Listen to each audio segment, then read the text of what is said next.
right. We got our scraper today. We're actually using one right now as we speak. But look at the number of blades. I'm going to put the number of blades you get. They're all pretty much plastic, simple. So if you're going to work on delicate stuff or removal stuff of gum or any kind of gel or cement or anything that's easy to, even silicone too.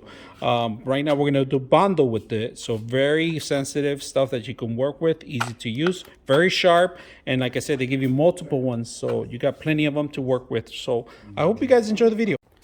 So we're putting some bundle wood filler because the gap was too big. So you could use this plastic, is perfect for that, to even it out. That way you don't scrape the wood, you damage it.